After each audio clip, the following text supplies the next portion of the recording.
Today we're going to be talking about city directories and why it should be part of your research plan when we come back.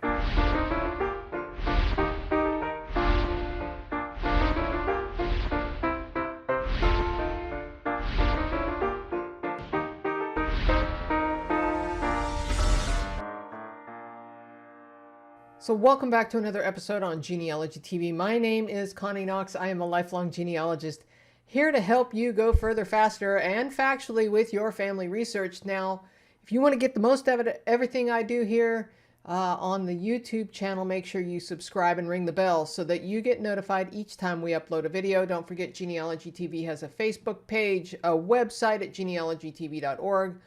And well, don't forget to share this. If you really are enjoying what's going on here, make sure you share it with your friends. It only helps everybody else out. So, all right, let's talk city directories. Now, these are going to be actually a goldmine. They're probably as good in some cases as the census records because there is a ton of information. If you are not searching city directories, it should be part of every research plan, at least for researching in the United States. So keep in mind that city directories and phone books basically are an alphabetical listing of names and locations. It's got obviously the address of a person, but what's cool about them is they are taken sometimes as much as every year, but a lot of times every other year. They also show who the head of household is. A lot of times they'll show who the spouse is. The occupation, you can find occupation a lot of times listed there. There's also occasionally you'll find death information. If a person was alive in the previous city directory, then it might show if a person had passed away or if a woman is a widow.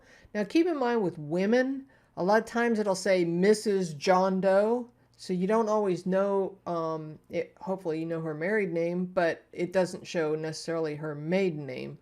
But you never know. Okay, so also keep in mind there are business directories. If a person had a business, a lot of times it'll show who their partners are in the business. If somebody has moved, both personal and business, a lot of times it'll show a forwarding address. It's a great way to keep your timeline going, especially between census records, because you know those census records are only taken every 10 years. And so if you are able to trace a person in city directories, a lot of times you can do it every couple of years. There's business directories, street directories, there's governmental directories sometimes. You'll see school listings, societies, churches. There's a lot of information that you can find in city directories, and let's expand that. Let's go city directories, phone books, church directories, neighborhood directories. There's a lot of directories out there and you can find a ton of information in them. Also, make sure that you are checking for advertisers. If your ancestors owned a business, a lot of times they advertised in the phone books their business. And you can find out a lot of great information and help tell the story of your family through the city directory. So we're going to jump into the computer now and figure out exactly how to find these city directories.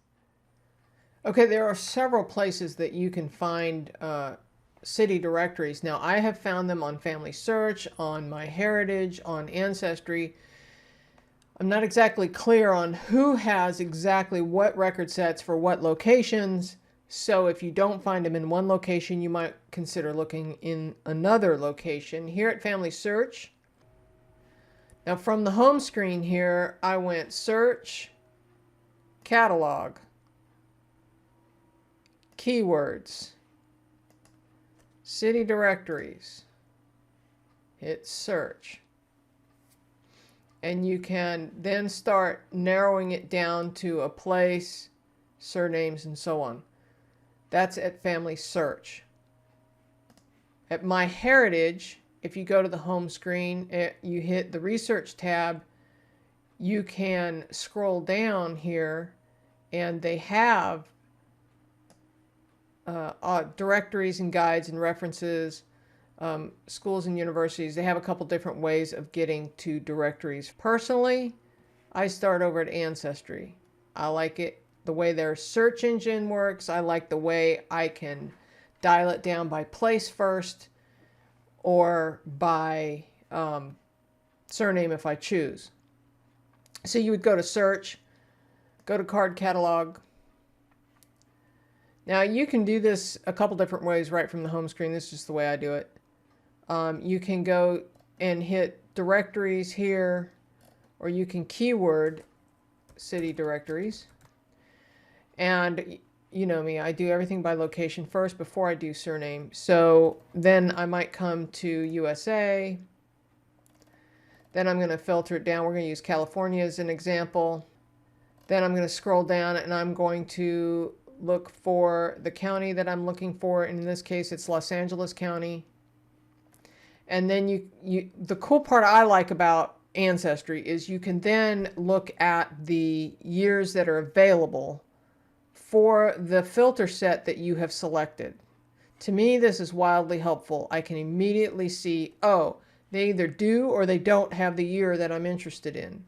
So within Los Angeles right here, we can see that Los Angeles City Directories, and then I can search by name. Personally, I find this to be a much better way to search your city directories. But if you don't find what you're looking for, go look in the other locations because they might have a different record set than what Ancestry has. Now keep in mind that not every one of these record sets has images. Sometimes it is just a database, and one of the things that you should get in the habit of doing is scrolling to the bottom. When you get to the record set you want to explore, scroll to the bottom and take a few minutes to read through the information about that particular record set. Now keep in mind that not all of the city directories have an image of the actual directory. Sometimes it's just a database. In this case though, what I did was I went and I did a quick search for Oliver Booth. And this little icon right here shows that it has an image. So if we take a look at that image, we can click over here and say view. And we're going to have to zoom in order to see. So we were searching for Oliver Booth, and here he is right here, Oliver. Now keep in mind, see how when I hover over this, it highlights? Now that is OCR, that is optical character recognition. And so keep in mind that that might not be perfect. And so when you're researching, if those images are hard for the computer to read, then it might not pick up exactly. So sometimes you might want to search with just O Booth, like first initial, last name. Because Booth is probably going to show up. It's bigger and it's bolder. But the first name, if there is any kind of fading of the image, that the character recognition software may have trouble recognizing it.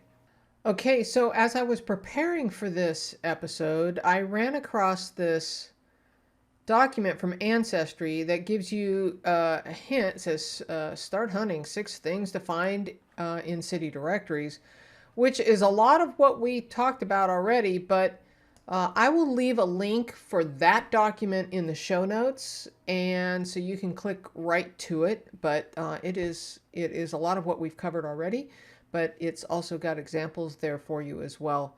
I hope that was helpful. If it was, please give me a thumbs up and make sure you share it again, as we talked about before. If you are really liking it a lot, perhaps you'll become a patron of Genealogy TV. I've also left some other videos here on the screen for you that may be of interest to you. So, well, it's time for you to go find your ancestors in city directories. Until next time, keep on climbing your family tree.